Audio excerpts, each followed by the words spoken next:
Hola, ¿qué tal? Muy buenos días. Bienvenidos a este congreso, 18º Congreso Argentino de Psicología, que lleva por título Psicología de Comunidades, de los impactos sociales a las nuevas construcciones, diálogos y tareas que tenemos pendientes las y los psicólogos de la República Argentina. Es una enorme satisfacción de mi parte. Suena medio feo hablar en términos personales, pero en términos, en términos pura y exclusivamente personales, y creo que lo compartimos con muchos de los que están en el auditorio hoy, es un honor, una enorme satisfacción poder presentar esta conversación que va a mantener la doctora Ana María Fernández con todos nosotros y todas nosotras. Ana María Fernández ha sido graduada ilustre de la Universidad, declarada graduada ilustre de la Universidad Nacional de La Plata, recibió el premio CONEX de Platino en 2016, es autora de importantes libros y numerosos artículos, fundadora de la Cátedra de Introducción a los Estudios de Género de la UBA, que fue la primera en su tipo en Latinoamérica, y es profesora consulta de la Universidad de Buenos Aires. Y además tiene otras características ella en cuanto a su persona, que la hacen una bellísima persona, y es que es absolutamente generosa con la transmisión de conocimientos y es muy motivadora para que podamos ir encontrando, para que podamos ir repensando nuestras prácticas, para que podamos ir haciendo un esfuerzo de tratar de ir generando nuevas teorías que sirvan para que lo que tenemos que hacer nosotros como psicólogos y psicólogas de la República Argentina, que es trabajar en el de marco a la sociedad, lo podamos hacer de la mejor manera, con un muy buen bagaje ético y en el marco de los nuevos desafíos que nos van incorporando a la sociedad. Esta es una charla que estamos grabándola. Ana María hace un esfuerzo, ya que mientras está emitiendo esta charla, Ana María, ella está en estos momentos en Calafate, entonces ahora estamos haciendo un esfuerzo en una grabación. Por supuesto, Ana María queda contesta a responder absolutamente todas las preguntas e inquietudes que pudieran surgir posteriormente a la emisión de la misma, de esta charla, y dejarla a Ana María que nos vaya contando. Nosotros la convocamos sobre un tema lo suficientemente amplio, pero que creemos que es un tema donde ella puede ayudarnos a encontrar nuevas puntas de ovillos a los efectos de ir desenmarañando esta situación compleja con la que tenemos con la sociedad, que tiene que ver con, bueno, cuáles son las tensiones y los desafíos que enfrentamos nosotros, las y los psicólogos, en distintas áreas de nuestro trabajo de cara al futuro. Ana María, muchísimas gracias nuevamente por estar acompañándonos y empezamos la conversación por donde vos quieras. Bueno, muchas gracias por esa presentación, ahora hay que honrarla, haremos todo lo posible, pero es un gusto para mí cada vez que ustedes me convocan porque valoro mucho la trayectoria de la FEPRA, valoro mucho la gestión que ustedes, Beto, están realizando ya hace un tiempito, porque ponen cara, ponen pecho a los nuevos problemas que van surgiendo y no olvidan la historia que nos ha llevado hasta acá desde las primeras asociaciones de psicólogos a la FEPRA actual, ¿no? Y entonces yo soy parte de la generación que formó los primeros primeras asociaciones de psicólogos, las primeras camadas de egresados de las carreras, ya aparecía la primera camada y ya había asociación de psicólogos. Es decir, que es muy importante decirle a las nuevas generaciones que ya encuentran un recorrido, que esta profesión y sus perfiles profesionales se fue formando a la luz de sus luchas gremiales. Esto es una particularidad de esta profesión. Su gremio fue parte de la construcción y de las construcciones identitarias de las distintas modalidades del ejercicio de la profesión. Y aún en los momentos más duros de la dictadura, las asociaciones de psicólogos estuvieron ahí. Cuando llegó la democracia, etcétera, etcétera, en cada etapa somos conscientes que tenemos que seguir reafirmando los logros históricos, porque todo puede volver para atrás, y al mismo tiempo encarar nuevos desafíos. Entonces, Primera cuestión, los perfiles profesionales que hoy tenemos son producto de largas luchas gremiales a lo largo de la historia de la psicología en nuestro país. Y eso le da una característica muy particular. Segundo punto, en relación a todas las cuestiones históricas, los gremios de la profesión han sido parte fundamental en instalar un gran sentido común de la profesión, que es la relación entre nuestras prácticas profesionales indisoluble con las problemáticas de los derechos humanos. No solo aquellas que se fueron desarrollando en la salida de la dictadura, sino también las nuevas cuestiones que permanentemente hacen que tengamos siempre presente la pregunta por los derechos humanos. Y esto también hace un diferencial enorme respecto de otros países y nuestras profesiones. Y la tercera cuestión, me parece que se abre una nueva etapa muy compleja con el siglo XXI, en el sentido global y también nacional y local, que los colegios profesionales tienen hoy, me parece, una misión importantísima en el repensar las cuestiones de nuestras profesiones y sus prácticas. Creo que me gustaría pensar que en esta nueva etapa que hay que redefinir contenidos de las carreras, que hay que redefinir prácticas para pensar en un sentido comunitario, el otro no es una abstracción, el otro son lesotres, con todas sus diversidades, con sus diferencias, con sus desigualaciones, y no podemos pensar para todos con el mismo librito. Y ahí creo que los colegios profesionales van a tener una importancia enorme en esta nueva etapa, que ya la están teniendo, pero quiero remarcar eso, en el sentido de que hay que deconstruir muchos sentidos comunes de la profesión que corresponden a otras etapas, que corresponden a momentos distintos al que vamos a enfrentar, del que voy a hablar muy rápidamente, y que tenemos que refundar nuevos sentidos comunes de la profesión.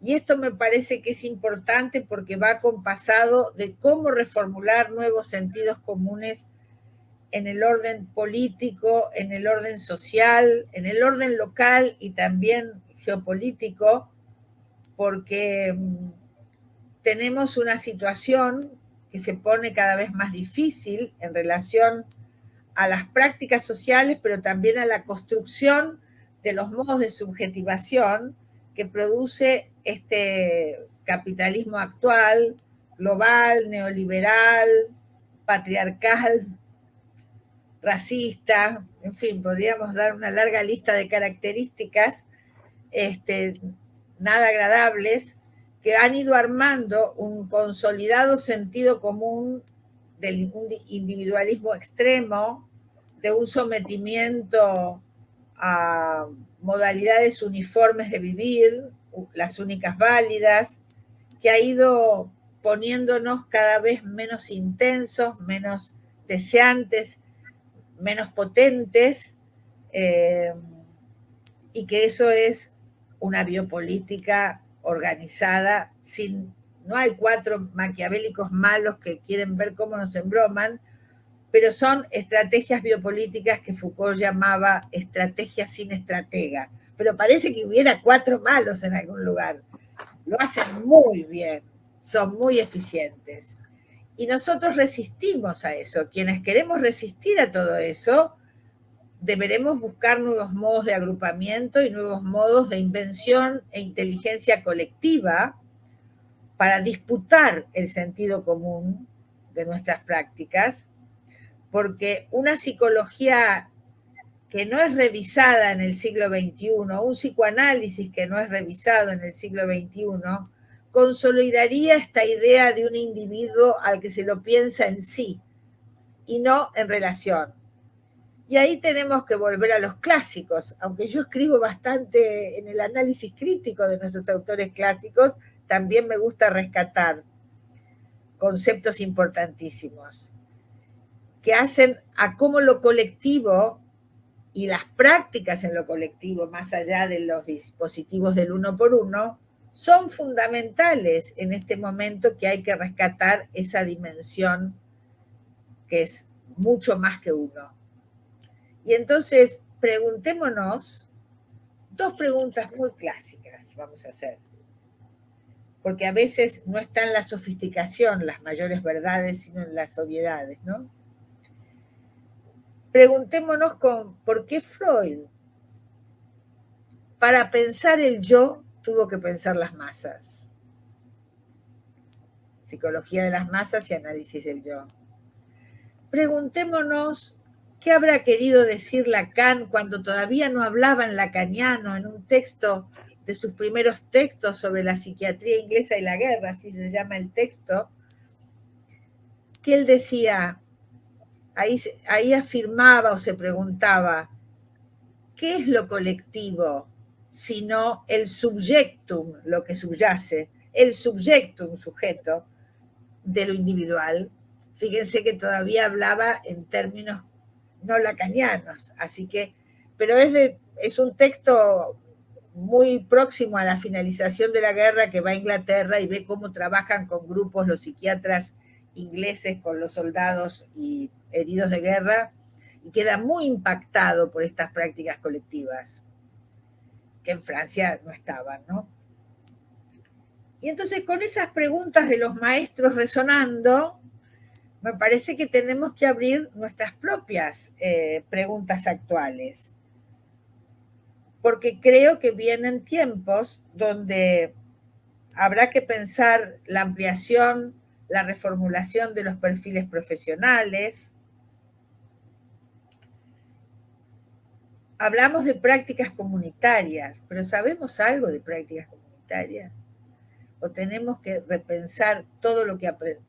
A los jóvenes y las jóvenes y les jóvenes hay que decir, hay que ir a la universidad, hay que estudiar mucho en la universidad, todo lo más que podamos, pero la construcción de una cabeza que resiste el disciplinamiento no se agota con lo que enseñan en la universidad. Tenemos que hacer nuestras propias búsquedas intelectuales y profesionales.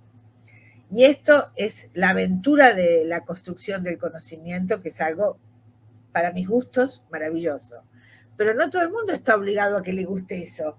Pero necesitamos mucha inteligencia colectiva. Y esto lo vuelvo a decir una y otra vez en cada lugar, porque en cada tema que agarremos, tenemos que ver que hay que deconstruir la idea de yo solo, o yo sola, o yo sole, frente al mundo, y yo tengo que lograr tal objeto. Es entre otros, con otros, desde otros, donde iremos construyendo las herramientas que este difícil siglo XXI ha puesto. Porque allí me parece que las construcciones conceptuales tenemos que ir haciendo tránsitos que vayan de la unidisciplina a la transdisciplina, temática apasionante, pero que exige metodologías propias. En ese sentido, me parece que es un buen ejemplo la cuestión de los estudios de género, ¿no? Como son áreas que solo pueden ser transdisciplinarias. Hoy vemos los límites de pensar la salud mental como un tema de una profesión. Los problemas de la salud mental también están exigiendo no solo lectura política para ver cómo tratan de achacarle a la ley de salud mental todos los problemas de los drogadictos que andan sueltos por ahí, no sabemos qué hacer con ellos, y es culpa de los psicólogos y la ley. Es muy interesante la rapidez con que los medios ubican a quién tienen que golpear. No se equivocan nunca, eso tenemos que tenerlo muy claro. En cambio, nosotros a veces nos equivocamos de cuál es el enemigo principal, pero bueno, eso lo dejo para la almohada de cada uno. Entonces, esta es una etapa en el país que ojalá dure mucho, pero puede durar poco, donde estamos hablando e implementando políticas públicas. Hagámonos cargo, en la universidad nunca nos enseñaron cómo hacer una política pública, cuál es el rol de nuestras profesiones, de los equipos transdisciplinarios, comunitarios. Todo eso es lo que digo, exige nuestra inteligencia colectiva. Y ahí los colegios profesionales van a tener un enorme papel. Creo que tienen que empezar a sonar la campanita a las universidades, que hay que cambiar los planes de estudio, que hay que actualizarlos, que los colegios tienen que estar en esos equipos que transformen los planes de estudio, que hay que enseñar a... Porque hemos llegado a una situación un poco paradojal, Beto. Vos fíjate que finalmente tenemos políticas de Estado con todas las deficiencias que trabajan y que intentan impulsar actividades comunitarias, no solo planes, formas cooperativas de trabajo, bueno, en el caso de los estudios de género y los problemas de la violencia, sin duda cómo el barrio tiene que aprender a defender de la violencia, no, las mujeres no se van a salvar una por una, sino en la medida que haya una conciencia colectiva que también las resguarde, etcétera, etcétera, etcétera. Es decir, estamos pensando en dimensiones comunitarias de la profesión y aparece un nuevo rol del psicólogo, la psicóloga, le psicólogue, porque ahora somos amplios, ¿no? A mí me cuesta un montón hablar en lenguaje inclusivo, pero hago el esfuerzo. Que es, hay un nuevo ámbito de trabajo que es ser agente del Estado. Afortunadamente, muchos ministerios se nombran psicólogos para trabajar y eso es muy saludable. El tema es, ¿qué idea tenemos de cómo debemos hacer como agente del Estado, que es distinto de cómo trabajo en el consultorio privado, liberal, que está muy bien hacerlo, pero no puedo trasladar mi saber en automático de ese saber de la profesión liberal que vaya automáticamente a practicarse en el Estado, porque son otras las necesidades y otros los roles que debe cubrir un agente en salud, un agente en educación, un agente en desarrollo social, lo que fuera el lugar de un psicólogo o psicóloga como agente del Estado. Y todavía tenemos rémoras de suponer que el verdadero ejercicio de la profesión, la verdadera forma virtuosa es la del consultorio. Y que en el Estado hacemos lo que podemos. No, eso hay que cambiar. El Estado merece nuestra mayor virtud profesional, pero hay que inventarla, porque lo que sabemos hacer es el trabajo del consultorio, que es privado, que es liberal, que está muy bien. Me encanta mi trabajo de consultorio, me actualizo todo el tiempo, pero en el Estado es otra construcción profesional que toma, por supuesto, todos los elementos conceptuales que tenemos, pero que hay que inventar otros y otras prácticas. Ana María, con esto que venís hablando vos de las caracterizaciones del rol y de cómo tenemos que, voy a utilizar una palabra, socavar el sentido común, es decir, cómo tenemos que romper de a poquito y tratar de con esos ladrillos y otros nuevos armar otro nuevo sentido común. Amén de que nosotros tenemos por ahí el error de conceptualizar que siempre ha sido así, el sentido común que tenemos respecto a la formación de los y las psicólogas en la República Argentina, que no ha sido así, digamos, que nosotros tuvimos un periodo previo a los años, al golpe de Estado y a los años 90, en donde había una concepción por parte de las colegas y los colegas nuestros de salir con un espíritu mucho más sanitarista. ¿Cómo tenemos que hacer en los procesos más inmediatos de ir nutriendo a nuestros colegas que aún estando en el ejercicio liberal de la profesión se van encontrando con estas temáticas vinculadas a la barbarización de los vínculos, digamos, el abuso sexual incestuoso, o cómo también podemos ir trabajando para que tengan más capacidades, para que las intervenciones sean lo suficientemente éticas y legales respecto a otras temáticas que no estaban hace unos años atrás, como el aborto. A mí me parece que es muy interesante lo que planteas porque habla de que en realidad, como el mundo social en el que vivimos cambia todo el tiempo, no podés imaginar un consultorio estático de 1900 hasta acá. Las problemáticas que tenemos que abordar exigen modalidades prácticas específicas muchas veces y al mismo tiempo reformulaciones conceptuales. Porque suponte, desde el Ni Una Menos, a mí me vienen llegando bastantes casos de mujeres que sufrieron abuso incestuoso en la infancia.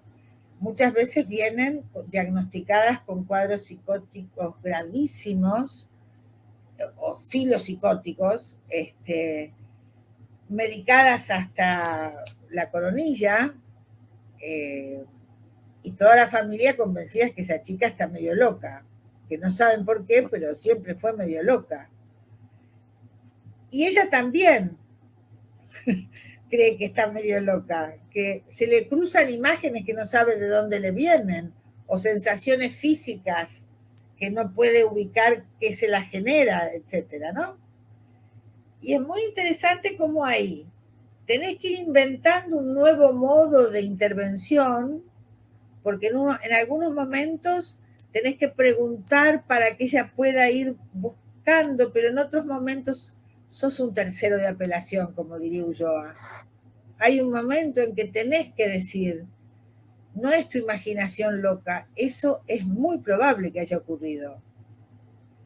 Entonces, va a contramano de todos los que pensamos en la abstinencia, pensamos en la neutralidad del analista y que lo hacemos con el paciente que sigue, pero con ella tenés que trabajar distinto. Entonces, eso por tomar el ejemplo de las cuestiones de incesto. En el caso de las...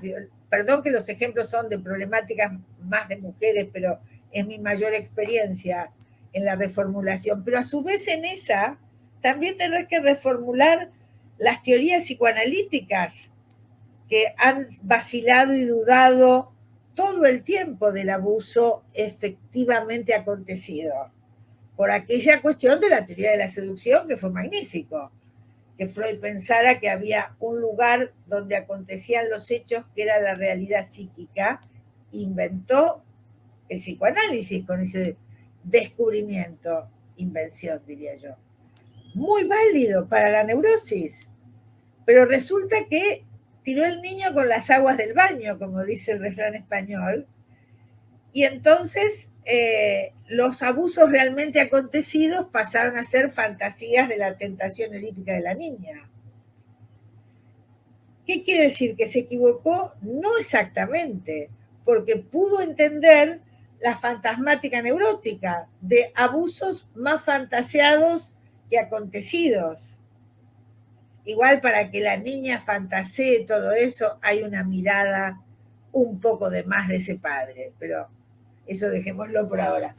Pero al mismo tiempo entonces quedaron sin poder ser escuchadas con credibilidad abusos que habían acontecido. Pero esta es la dinámica de un proceso de conocimiento. Lo que retardó mucho fue la dogmatización, que si lo dijo Freud es verdad, si lo dijo bueno, Klein pasó un poco al desprestigio, pobre.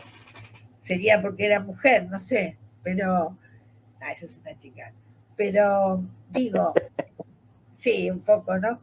Pero digo, esto es la construcción de inteligencia colectiva de la que yo hablo.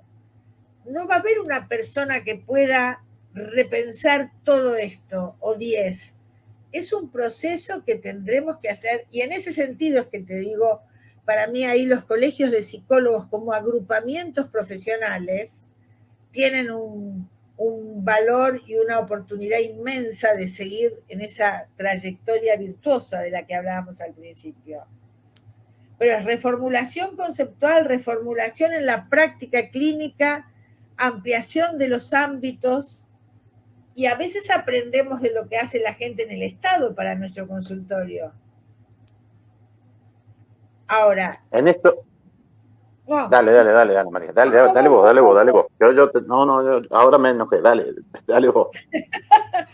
¿Qué habría querido decir yo? Ah, que estamos aprendiendo de prácticas estatales innovadoras en los temas de género, por ejemplo. ¿No? Toda esta Ajá. idea de la urgencia cuando una mujer está en riesgo, que todos los dispositivos estatales están tratando de optimizar eso. Vos no podés estar con la escucha analítica como cuando escuchás una fantasmática neurótica que repetirá, repetirá, repetirá. Ahí hay que intervenir de algún modo, porque si hay riesgo, ahora, ¿cómo sé yo qué riesgo tiene esa mujer? ¿Cómo sé yo lo que le parece a ella porque es una novia celosa o vaya a saber qué? ¿O cuánto está en riesgo porque hay una pareja tóxica, como se dice ahora, que no sé qué quiere decir, pero bueno, donde hay, bueno, porque ahí hay una escucha que tenés que perfeccionar, que no está en los libros de 1900 ni de 1958-60, porque eran problemáticas que existían pero estaban invisibilizadas. Entonces es la propia construcción conceptual que también hay que hacer. Pero es apasionante, ¿no? A mí me encanta que todo esté en movimiento. Y en el marco de este movimiento, ¿vos cuáles crees que son hitos así que uno tiene que abordar necesariamente, digamos, vos lo hacés, vos tenés un estudio, lectura y repensar críticamente a nuestros principales teóricos? Y además de eso, digamos, como interpelaciones sociales, por ejemplo, qué sé, relación capitalismo, que te he escuchado vos, capitalismo, Estado, patriarcado. ¿Cuáles son los procesos que nosotros también tenemos que coadyuvar a poder repensar? Mirá, me parece que hay autores como de Sousa Santos con las epistemologías del sur, todo el pensamiento decolonial, porque nosotros creemos que somos franceses de verdad. Estamos convencidos que somos franceses, ¿viste? Somos blancos, estudiamos autores franceses, nos gusta Foucault, y en realidad somos cada vez más Latinoamérica. Pero si somos blanquitos, eso puede pasar de largo. Y ahí se nos pasa de largo el racismo en las relaciones cotidianas. Nada más ni nada menos que eso. Porque para racismo creemos que si es alguien descendiente africano, pero racismo hay con el morochito del conurbano o la morochita del conurbano. Cuando van a buscar empleo, si aparece un chico más rubiecito, más blanquito, o una chica, van a tomar ese otro. Y todo esto son marcas en la subjetividad, son afrentas, como son afrentas la discriminación a los gays, la discriminación a los transexuales, todos los procesos de desigualación en las subjetivaciones producen afrentas terribles que casi nunca se ponen en palabras, pero que están inscritas en los cuerpos. Y todo eso, si no tenés una visión un poco política de ese capitalismo, patriarcado, Estado, no va a estar en los libros de la profesión. Tenés que estar mirando una realidad social desde un lente que busque cómo visibilizar las desigualaciones que esa persona ha sufrido, porque esta idea de paquete enredado de relaciones de poder, de desigualación, ¿no? Entonces, bueno, hay complejidades en esto, porque sin duda si los dos somos blancos, yo como mujer voy a tener algunas desventajas, algunas imperceptibles. Te doy una anécdota tonta. Yo tengo un banco en el que tengo mi cuenta y en esa cuenta tengo una caja de seguridad. Y hace poco me encuentro de casualidad con mi hijo mayor, que es un señor grande, con aire respetable, y le digo, ay, acompáñame al banco y después vamos a tomar algo, dale. Bueno, entonces me acompaña, banco donde me ven siempre. Y entonces le digo, la caja tal, y no me hablaron más a mí. Le hablaban a Nicolás, le decían esto, aquello, y él decía, no, es mi papá. Y no podían entender que no tenían que dirigirse a él. Bueno, nosotros nos reímos mucho y cuando él me esperó, no entró a la caja, eso es una cosa mía personal, pero no podía, pero querían hacer firmar a él el papelito, era todo muy gracioso y muy dramático, porque ahí estaba que yo era una mujer mayor y además era mujer, eran dos desigualaciones. Salimos de ahí y mi hijo me mira y me dice, y esto ustedes se lo han aguantado toda la vida, ¿no? Él recién ahí, que lo vio en vivo y en directo, pudo ver hasta dónde está esa molestia que una misma va para adelante y ni registra. Pero no me dejó ningún trauma la situación, estamos de acuerdo. Discriminaciones son otras, pero eso es todo el tiempo, todo el tiempo. ¿No? Y entonces es muy difícil de ver o de escuchar. Pero eso va armando la naturalización de tu inferiorización. Y entonces es natural que si pasa eso en el banco, cuando estés en tu casa y falte la sal, seas vos quien se levante a buscarla y no tu compañero o algún hijo varón, o que tu hija varón, tu hija mujer tenga alguna tarea de más en la casa, en su educación, que la que tuvieron los varones y no te diste cuenta. Aunque hayas tenido toda la conciencia para que eso no pase. Bueno, pero esto es la construcción de la subjetividad social. Entonces, está muy bien ver los problemas edípicos de alguien, porque todos tenemos Edipo, y todos sufrimos por heridas edípicas, pero que están entramadas con heridas sociales. En algunos casos serán gravísimas, en otros casos serán leves, pero nunca tenemos todavía realidades sociales donde estas desigualaciones de la modernidad hayan sido superadas.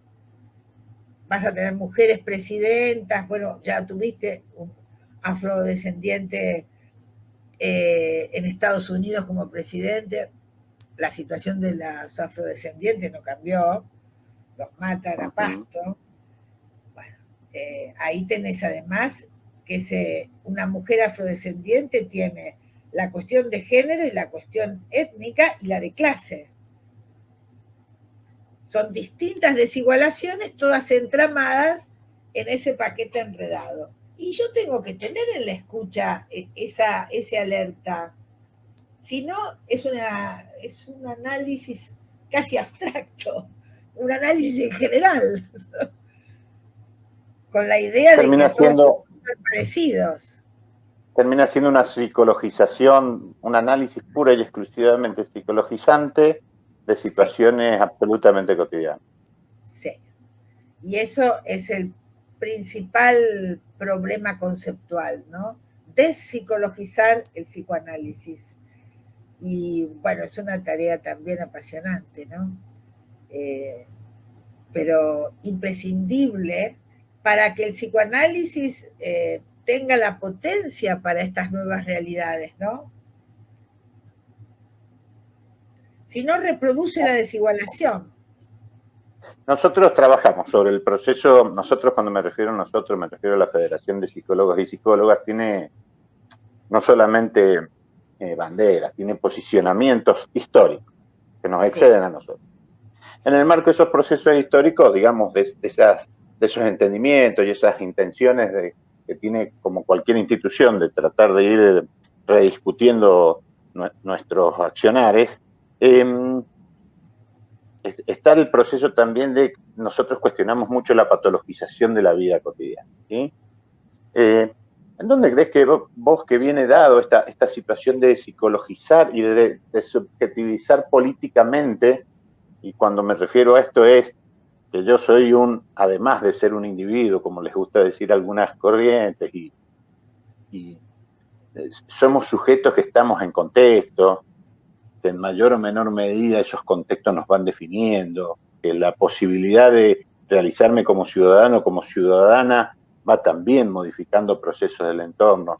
¿Cuál es la relación que vos ves ahí entre esta psicologización y esta desubjetivación política de los otros, de los otros, de los otros, del individuo que viene a verme o de la comunidad con la que trabajo como psicólogo? Tenemos que nosotros también empezar a minar un poquito. Yo creo que ahí actúa en vivo y en directo una operatoria central del capitalismo global, patriarcal, todo lo que quieras, colonial, etcétera, que es el disciplinamiento del deseo, pero no solo de orientar a la gente al consumo, esas cosas muy generales que se dicen que son ciertas, sino que en la medida en que mantengo la idea de individuo y no de comunidad, por decirlo así, el capitalismo es una gran fábrica de soledades. Entonces, entre más solo estoy, menos pienso que puedo, menos imagino transformar cosas de mi vida y la de los otros, menos me conecto. Es decir, que es una operatoria que trabaja para despotentizar a las personas. ¿Cómo se las despotentiza? Desconectándolas de su producción deseante, sea sexual, sea intelectual, sea de inventar cosas. Entonces ahí creo que si no tenemos una visión de la complejidad de esos modos de subjetivación, no vamos a poder leer las formas de resistir que esas personas tienen a esa operatoria neoliberal. Y muchas veces la enfermedad, la llamada enfermedad, es un modo de resistir un estado de cosas insoportable. Muchas veces las adicciones que tanto preocupan en el sentido moral, es que si no se emborracha no puede vivir en las condiciones que tiene. Entonces tenemos que trabajar no solo como desconsume la sustancia a la que se dedique, sino que tenemos que trabajar en cómo en comunidad rearma una vida que merezca ser vivida. Mientras tengas el 50% de la población por debajo de la línea de la pobreza, va a ser muy difícil que retrocedan las adicciones, que retrocedan las violencias. Hay una primera violencia que es la que se ejerce sobre alguien sacándole toda posibilidad. Y eso se ejerce desde el Estado, pero también se ejerce desde los poderes fácticos, ¿no? Se ejerce desde los adultos a los niños. Entonces hay algo, porque son muchos algos, que está ahí colaborando para que lo injusto sea lo cotidiano. Y esa es la base de la humillación, de la degradación, de la violencia. Entonces, políticas públicas en la medida en que puedan rearmar espacios comunitarios, también en la medida de un mundo muy complejo, Fondo Monetario mediante, que pueda crear condiciones de mayor humanidad económico-social, porque si no, la política pública más piripipí que puedan inventar un grupo de colegas estalla frente a una realidad insoportable donde la gente no puede comer. Entonces, sin justicia social es imposible. Claro. Sin justicia social imposible que hablemos de buena salud mental. Y mientras tanto, porque va a tardar la justicia social, tenemos que ir viendo qué cosas inventamos, pero sabiendo que las cuestiones de fondo no están a nuestro alcance individual. ¿Qué te vas a llevar los chicos de la villa a tu casa? No podés. Ana María, nos quedan los últimos 10 minutos para que vos cierres es una cuestión, me pongo mal cuando cuento, pero nos gusta mucho a nosotros escuchar, a nosotros los compañeros y las compañeras de FEPRA nos gusta mucho escuchar, entonces, pero bueno, tener los últimos 10 minutos para que también nos siga dando algunas cuestiones que nos permitan decir, acá hay pequeños mojones que nos permiten poder ir caminando y tratar de ir construyendo, ya no solo para nosotros, sino para los que vienen, psicólogos y psicólogas más comprometidos con lo social. Entonces, bueno, tenés los últimos 10 minutos para vos, para que termines. Bueno, no sé de qué te voy a hablar en 10 minutos, me parece un montón, pero me parece, como decía al principio, que hay una tradición en FEPRA que nos hace tan amigos, ¿no? Que es mutua y que me parece que no sabemos cuáles son las batallas que vendrán, pero sí sabemos que hay que darlas. Globalmente pensado, el mundo está muy feo. Los gobiernos populares, bueno, queremos que gane Lula, vamos a ver qué hacen los compañeros jovencitos chilenos, veremos qué pasa con nosotros acá, con las intenciones de transformación, ¿no? Mira, ahora estuve en una comida de personas que yo no conocía en las vacaciones y había una señora más o menos de mi edad, muy interesante, muy culta, y resulta que en la conversación me doy cuenta que era jubilada, que había sido funcionaria del Fondo Monetario. Entonces yo puse oreja ahí, a ver, ¿no? Y entonces en un momento dice, textual, dice, bueno, el Fondo Monetario, el dislate que hizo con el gobierno anterior de ustedes y las cosas absurdas que está haciendo ahora malcriando al gobierno actual, le parecía, pensamiento de derecha, claro, le parecía que estaba dando concesiones indebidas. Y yo pensaba, si algunos compañeros escucharan a esta mujer, ¿no? Porque todo nos parece poco a nosotros. Claro, todo es feroz.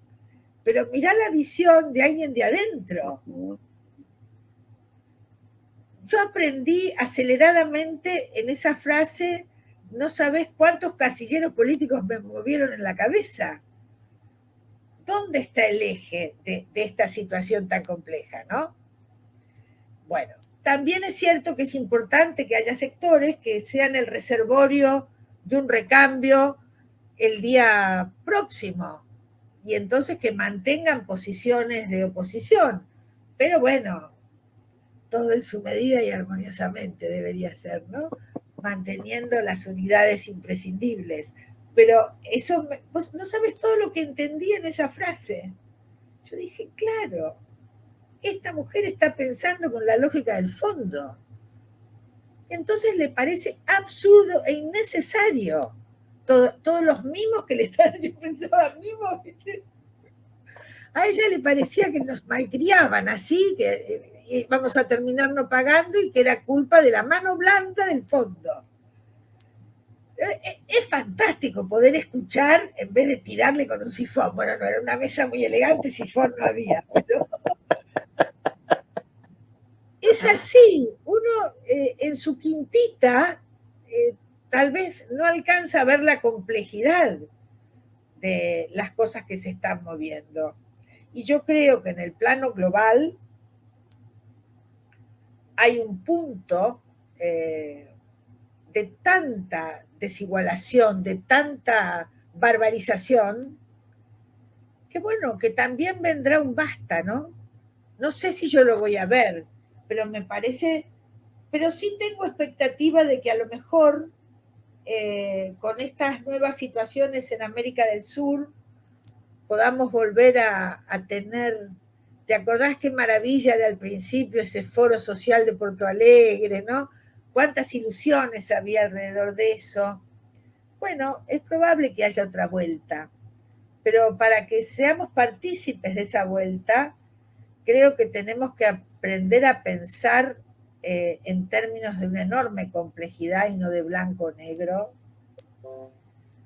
Las grietas no sirven, solo gana la derecha con la grieta. Eso hay que entenderlo. Gana la derecha muy cómoda cada vez que nosotros hacemos grieta. Y eso es una cuestión política, no es que de la amorosidad en general y amémonos los unos a los otros. No conviene grietar.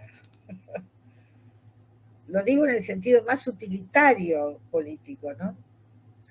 Pero bueno, me parece que vamos yendo en la complejidad de las situaciones. Es muy interesante lo que estoy haciendo una asesoría en el Ministerio de las Mujeres y Diversidades de la provincia de Buenos Aires, y es muy interesante cómo trabajan estas mujeres que tienen inscripción política, por supuesto, y también trayectoria feminista, y la horizontalidad en el barrio les sale sola.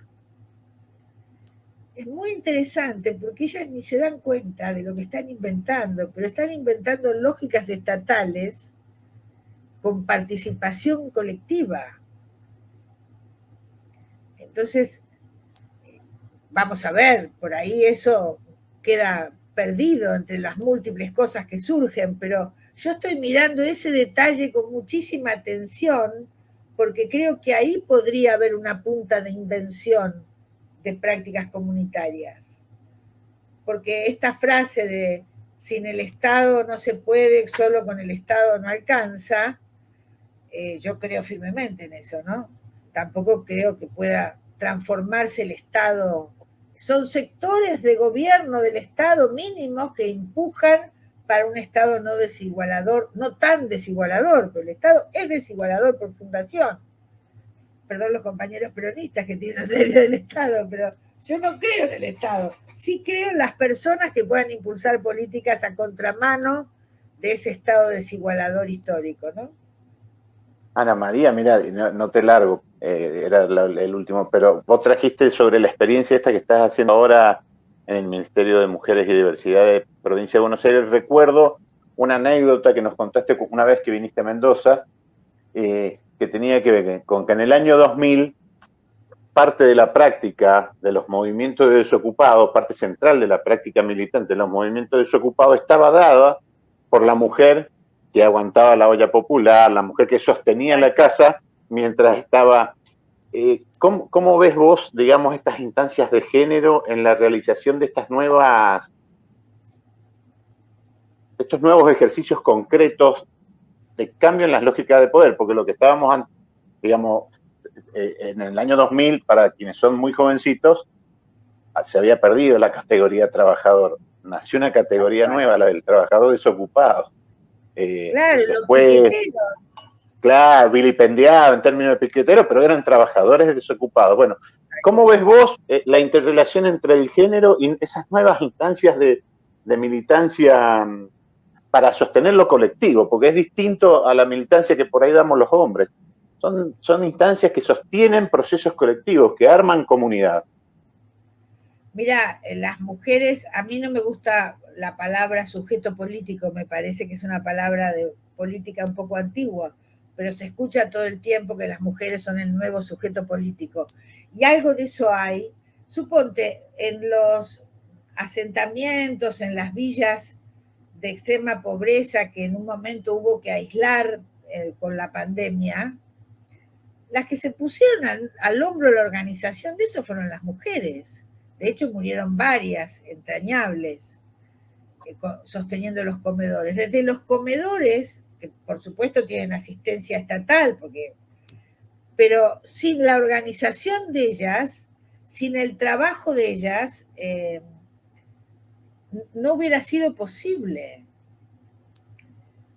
hay dos cosas que me parecen muy interesantes. Estas mujeres que desde el cuidado hacen política, ellas ni saben, ellas creen que están cocinando, pero hay un modo de organización del comedor. Eso es fantástico. Esto que te digo, que desde el Estado, como fueron militantes feministas, llegan y la organizan con lo que hay en el barrio, ¿no? Para implementar la política pública.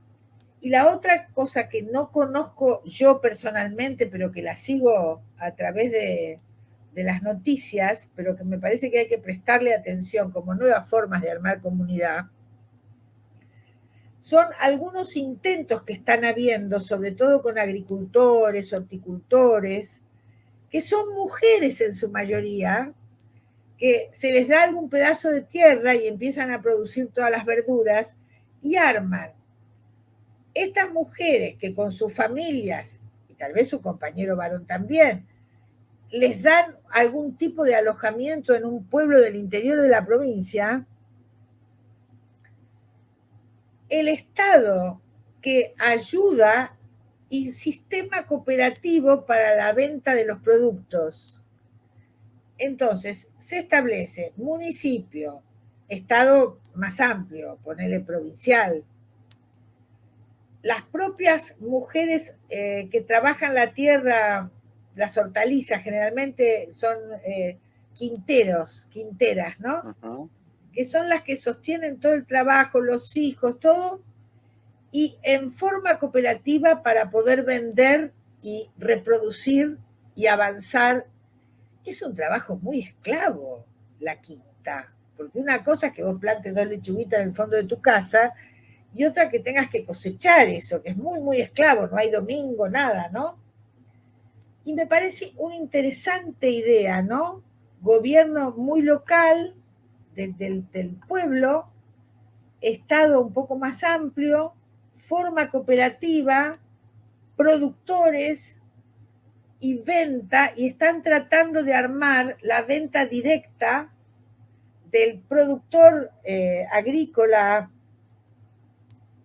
a el consumidor, con lo cual se abarata para esa población pobre la compra de las verduras y las frutas. No sé cómo va a salir, no sé cómo lo están haciendo, no conozco quiénes lo hacen, es decir, hablo en abstracto, pero me parece que la idea, si no se corrompe en el medio, si no hay ningún despelote, es muy interesante. Ahora, yo no sé quiénes están al frente de todo eso. Bueno, puedo leer en el diario, pero no conozco.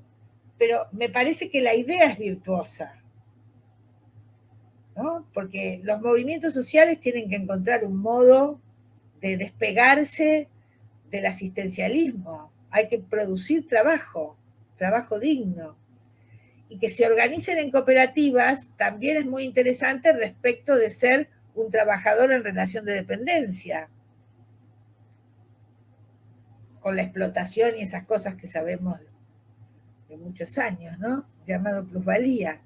En cambio acá se puede armar un circuito virtuoso entre las poblaciones carecientes de buena alimentación y las poblaciones carecientes de buenos trabajos, con una mediación del Estado. Pero insisto, no los conozco, me gustaría conocer alguna de esas experiencias, pero ahí las protagonistas son básicamente mujeres también. Sí, es para seguir indagando, digamos, es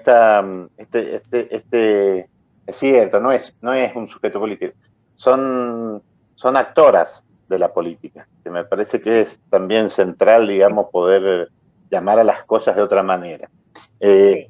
A los compañeros y compañeras, colegas, a nuestros futuras colegas que nos están viendo, a aquellos otros profesionales, nos dejan las preguntas que quieran ustedes hacerles a Ana María. Ana María va a seguir comprometida, no con nosotros, comprometida centralmente con ustedes y seguramente las va a devolver.